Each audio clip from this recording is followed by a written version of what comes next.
Hi everybody, good morning, TGIF. And so why are we here today? So first of all, I'm going to let the cat out of the bag, and that is that I have a 5-day challenge that is starting next week, which is all about where to find pockets of time. So I gave you a few stories through LinkedIn, a few stories through Instagram, a few stories through Facebook on how I managed to make time when I was working full time and I had a business and I had a baby and I had all these things. So I gave you like snippets of stories, which I love to do. I'm going to keep doing those story blitzes because I just love doing them. But next week is just a little bit different because I'm actually going to get you to do it. You and I are going to do this together. Starting on Monday, I'm going to be going live every night next week at 9 o'clock at night Eastern time to make sure that all your kids are down, make sure that you did everything you had to do during the day. And we are just going to get on the call and be like, okay, what are the things that you need to do to make time in your life? So we'll get really, really specific. So I'm going to be giving you micro assignments each day for you to fulfill. So if you want to join that challenge, it's going to be super fun, and we're actually going to make things happen. Like things that you thought were not possible before are going to be possible now. So just go to inacoveney.com/time and sign up there. Okay. So it's the first thing that I wanted to tell you. I wanted to get that out there so that I can get into the content matter that I wanted to tell you today, which is the 3 habits that you probably have right now that are sabotaging your life. Okay, I'm gonna tell you first like why I chose this topic. So the difference between working full-time at a corporate environment and being your own boss, it's been like a night and day. So I'm still working as much as I was before. I mean, or maybe even more, because I'm working nonstop around the clock. And I feel like that was me in corporate too anyway. But yeah, so the work is the same. The amount of time I'm spending on it is the same. What has changed is the people that I'm surrounding myself by. So I have become a part of a community of entrepreneurs who, like, this is what they do. They invest in themselves, they invest into programs back into their business, and they just make things happen. They have a goal in mind. They know that they can't quit. If they want to succeed, they can't quit. So this is a whole different mentality than when I was in corporate. When I was in corporate, you go and it didn't matter whether you were productive or not that day, you were still going to get your paycheck at the end of the week. I mean, it was something that I always found very puzzling, right? And I know that it actually bothered me, that it didn't matter if I came into work one day or not. The stock price of the company wasn't going to fall just because, I had a bad day at work one day. I was still going to get my paycheck. It didn't matter. I actually wrote down, I kept a kind of like a journal, which is just like my gripe journal. I didn't write on it every day. I didn't write on it like what happened today or what I learned. I would only write on it if I wanted to gripe about something. So that's why I've been able to keep it since 2003 without it running out of pages, because I only went to write for a particular reason. And in one entry, like back in 2004, I wrote down, okay, what would happen if I didn't show up to work anymore? How long would it take for people to notice that I'm not there anymore? Now, this may speak to like the kind of job that I had, where I basically made my own work, right? I was the one that came in every day and said, okay, this is what I'm going to do today. These are the people I'm going to follow up with. But people weren't following up with me. I was the project manager. I was following up with them. They had jobs to do. So how long would it take for somebody to notice that I wasn't there? And I actually went trying that. Okay, the first day, probably nobody would notice. The second day, people may start to wonder where I am. The third day, people may ask, is Ina sick? Maybe send me an email. What if I didn't reply to the emails? Like, I actually went through that exercise in my mind, like on my journal, because it was crazy to me that it didn't matter if I went to work or not. I was still going to get paid, and the stock price was not going to fall. So I really wanted to make more of my time. I really wanted my time to count. I wanted my life to count. So, I sent an email last night to my mailing list, to all my followers, telling them about something that I've always remembered from when I was 10 years old. When I was 10, I remember going up to my mother in her room, and I think it may have been like a Saturday, because I know it was during the day, and during the day I was usually not at home, right? Because I was at school. So I think it was like a Saturday or a Sunday. My mother was in bed. I don't remember if she was reading a book or about to take a nap, but I remember she was in bed and it was in the middle of the day. And I go up to her and I tell her, the only reason I haven't killed myself yet is because I'm curious to see how my life turns out. And I remember saying those things because I remember what her reaction was distinctly.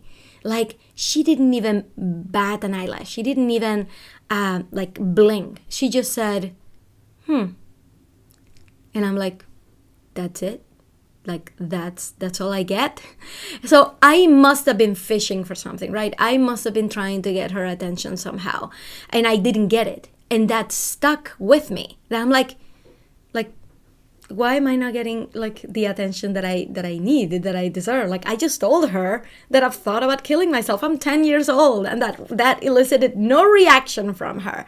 And I don't put her down. My mother is a saint. She did everything she could with all of us, and she was a wonderful, wonderful mother. So I'm not faulting her. Like, this has nothing to do with her. This has everything to do with me coming to the realization very young, very early, that I wanted my life to count for something. I didn't want all my struggles and all the bullying and everything that was happening to me at school. I didn't want that to be for nothing. I wanted to see like, okay, I'm a smart person, right? I'm very self-aware. I want to know where I'm going to end up, and I hope it's a good place, right? So this is kind of like where all of this comes from, is me wanting to really take charge of my life and actually wanting to do it. But here's the deal. I have talked to a lot of people who have a full-time job, and this is not what their mindset is. Their mindset is, well, all I need is to make money. So I'm just going to keep my job, make the money. I have a secure job. I don't need to change anything, right? So that's not the kind of people I'm talking to. I'm talking to the kind of people who know in their heart that there's something more out there for them, right? They know it. They know it, and they think about it, and they're always thinking like, I wish I had started that business, when I was single and carefree and young, and I didn't have all of these responsibilities, and I didn't have a mortgage. That would have been a better time to start a business.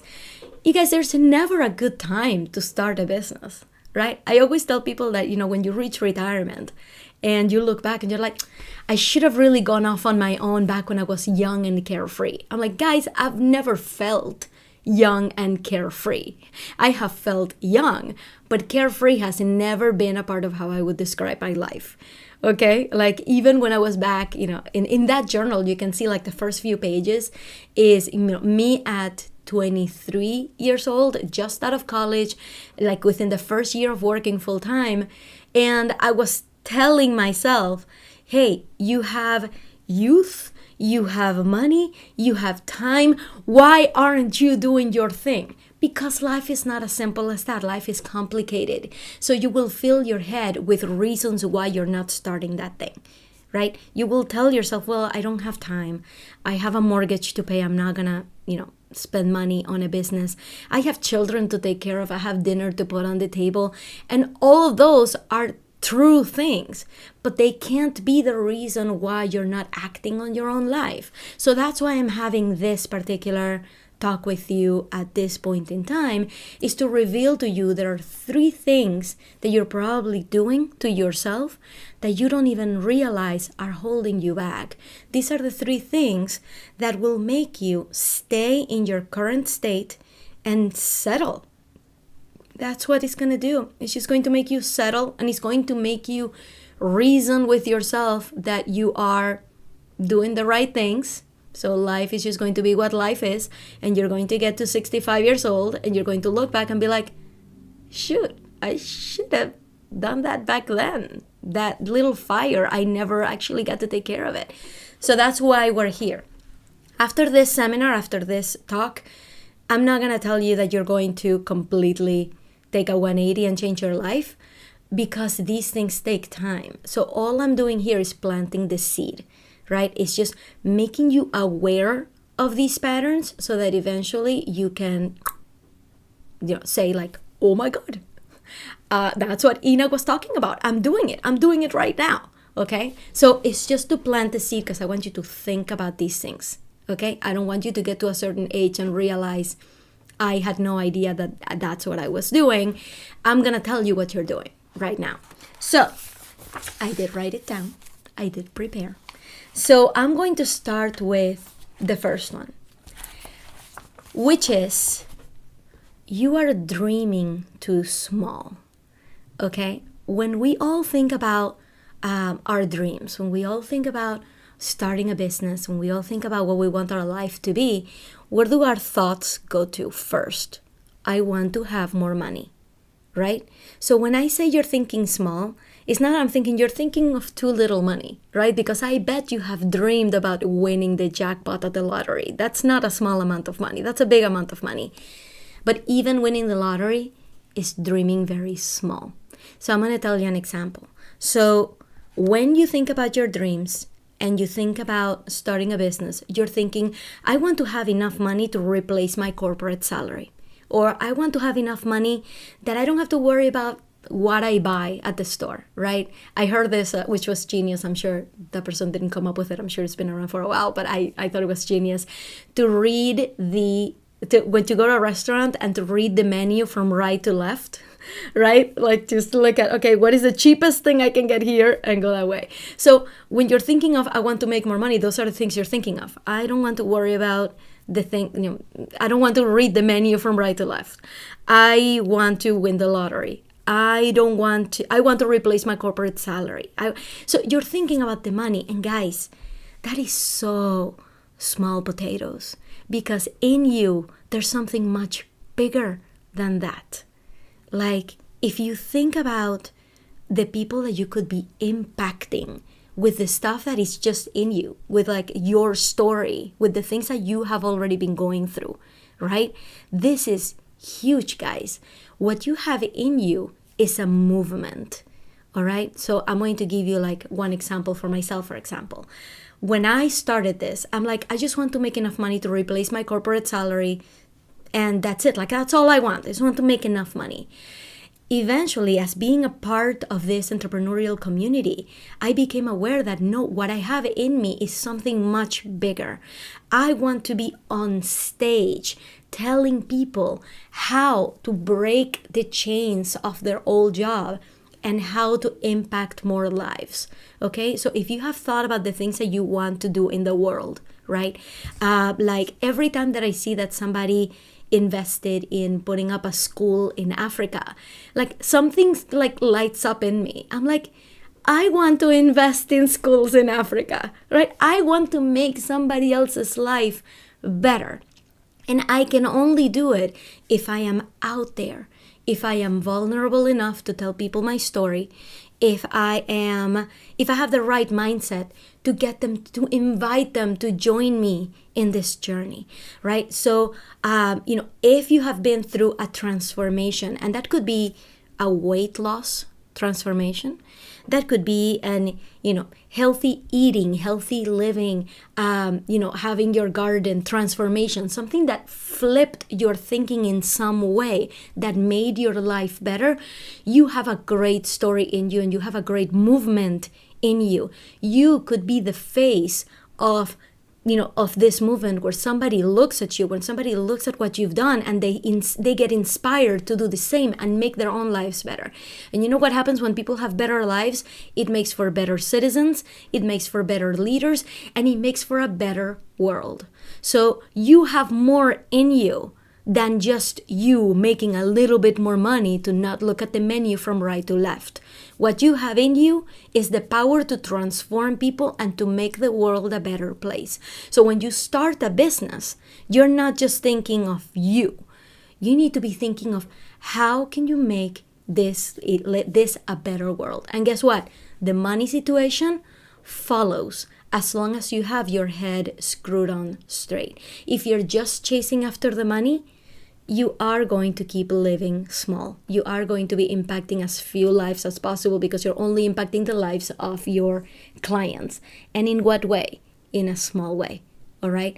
I want you to think much bigger. I want you to dream bigger. I want you to dream of speaking on stages, of having your own online platform, of telling people that their lives could be so much better and sparking a movement. That's what I want you to be thinking about. You have a movement in you. You are your own mini Oprah. You are your own mini Tony Robbins, you're your own mini Barack Obama. You can do this. And thinking small will continue to get you to live small and to make little money. All right? That is habit number 1. So like I said, you're not going to get out of this seminar and think, oh my God, right? These are seeds. Okay, these are things I want you to think about as you go about your day. As you start to think about what kind of business you want to start, these are the things I want you to think about. Why don't we go to habit number 2? The second habit is believing that your future is being taken care of by future you. Okay, I'm gonna tell you a story and an example that I listened to this on an older podcast. And it like stuck with me. The podcast episode was about how language affects how patient someone is or how much they can get done in life or how productive they are.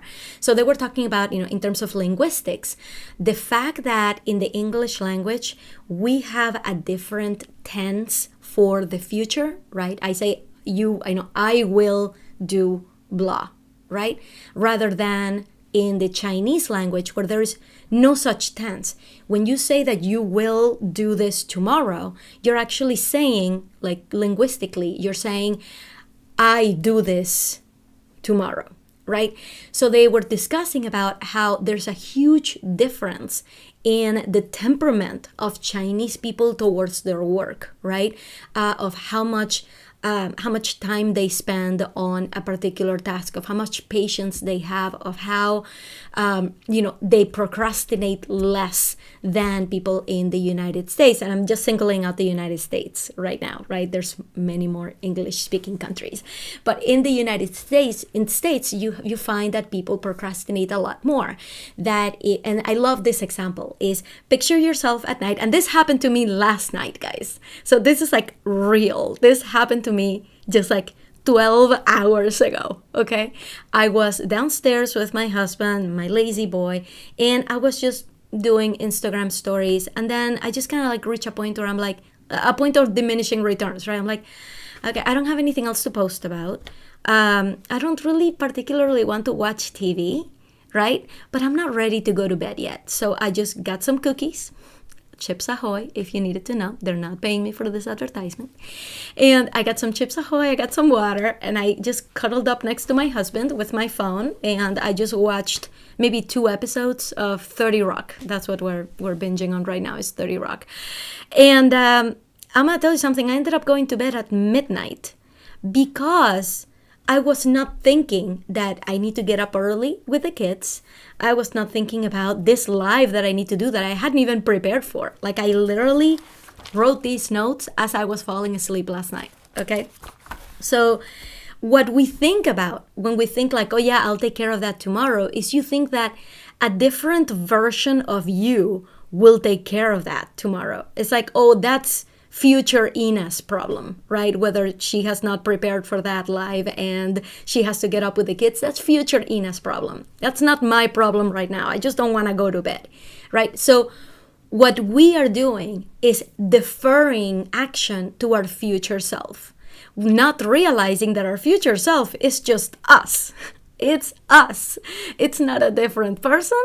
It is not even like, it's not a different universe. It's the future is just us right now, plus however much time you're thinking of, like forever, however much time you're planning on. We have to stop deferring action to our future self because we're just shooting ourselves in the foot. we are stabbing ourselves in the back. You have to stop delaying action to later. So whenever I say to people, where do you want to be in 10 years? You really think they're thinking like, well, what am I doing now? And how does that extrapolate into 10 years from now? That's not what they're thinking. What they're thinking is 10 years? Who knows where future Ina is going to be in 10 years? Why do I even have to think about her? That's what goes through our minds. And it's crazy because it's us. It's whatever we're doing right now. We can actually see, we can extrapolate what the progression of events of our lives is going to be based on what the actions that we're taking right now. So right now, I'm live with you guys and I'm going to keep this up because I'm not going to give up. I'm going to keep this up, and I can tell you right now, just by that simple fact that I'm going to continue to do audience outreach every single day of my life, my audience will grow. What happens when my audience grows? I have a bigger audience to sell whatever it is that I'm selling, because remember, I'm running a business here. And when I have a bigger audience to sell, the percentage of sales will take care of me getting more sales. So I can extrapolate right now that my business is going to flourish over the next 10 years. And it's not because in 10 years, I'm going to be a different Ina. It's because the actions that Ina is taking right now, sorry if you're getting sick of the third person stuff, but the actions that Ina is taking right now can extrapolate to 10 years from now in a flourishing kind of way. I can see that the actions that I take today are going to make my life skyrocket 10 years from now. So what is that habit? You continue to defer action to your future self. So that's where we end up in the trap of, shoot, I should have started this 10 years ago, right? We were not thinking that today's actions translate into us 10 years from now with 10 years worth of action having been taken and results having been received. So that is your habit number 2, deferring action to the future you. Doesn't serve you, doesn't help you, will not get you anywhere. That is the recipe for you in 10 years to say, I should have started this 10 years ago. So how does that feel? Next, we have reached the last habit that is sabotaging your life. Are you ready for this? Because this is a good one. Habit number 3 is buying into your own excuses. Here's the deal, guys. When somebody comes and asks you, why haven't you started that business? It makes you feel defensive automatically. It made me feel defensive. It makes me want to get on defensive stance and explain to you why I haven't started it. Have you seen my life? I have a full-time job. I have a husband. I have 2 kids. I have dinner to put on the table. I never even do that. My basement is a mess. My attic is full of clothes that I need to sort and give away and do something with them, right? What do you mean, why haven't I started my business, right? So I want you to be aware. This is the habit, okay? The habit is to get on that defensive stance, but not for others, but to ourselves. That doesn't serve us either. So let me illustrate this in a different way. I just explained to you how, if somebody's asking you, right, why haven't you started that thing? You get into a defensive stance and you start listing your reasons why. I'm going to tell you right now, it's okay for you to come up with those excuses when somebody asks you. I defend it. Why? Because it's nobody's business why you haven't started whatever you haven't started. So I welcome it. I invite you to get defensive with other people. Do it. It's healthy, stand up for yourself. Super healthy. Go at it. What I will not allow you to do, and this is the third habit that you're getting yourself into, is to give those excuses to yourself and to actually believe them. I can't let you keep going through life like that. Now, like I said in the beginning, this, me telling you this is not going to make you change your life automatically. These are seeds that I'm planting in your brain, okay? So as you go about your day and you start thinking of reasons why you're not doing something that is important to you, that you actually want to do, I want you to remember that the only person that you're hurting with those excuses is you, okay? So I want you to, instead of, And by the way, I'm fully aware that right now we're in that external scenario where I'm the one telling you, why haven't you started? And you are getting defensive already with me. Like, Ina, you have no idea about my life, right? I understand we are in that dynamic right now. And I totally welcome, like I just said, I totally welcome your defensive excuses. I welcome them. Tell them to me. Write them in the comments. Tell me why you can't do it. Cool. I don't do anything with that information. It doesn't affect my life. It's affecting yours. So what I want you to do is to write down those excuses as if I had just challenged you, okay? As if an external person, okay, let me be the bad guy, okay? As if an external person, Ina, just had the goal to ask me why I haven't started my business yet. So this is what I wanted to tell her. And I want you to write it in these comments. And I want you to tell me what those excuses are. Tell me, like from the bottom of your heart, Ina, I have not started because of this and this and this and this. Tell me why. Have you seen my life? You know nothing about me. Okay, tell me all that stuff. Let it out. And then when you're alone by yourself, I want you to look at that list or look at those comments or whatever. Look at them carefully. And I want you, for your own sake, not for me, for your own sake, I want you to challenge them. Okay?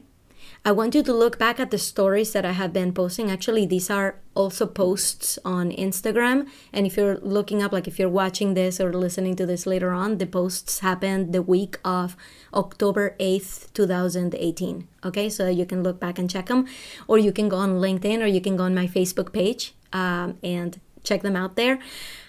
I want you to look at those stories because and this is actually my last podcast episode. This was episode number 18, where I told you how I made time. So for every excuse that you have of why you haven't started that thing that is so important to you, I want you to look back and say, okay, what could I do differently?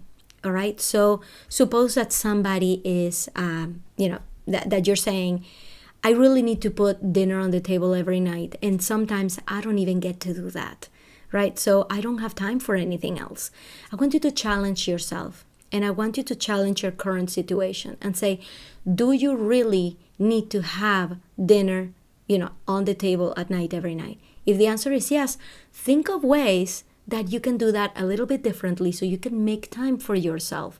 For example, if you've been, putting dinner out at 8 o'clock, maybe start putting it out at 7 o'clock. Just challenge yourself to do that.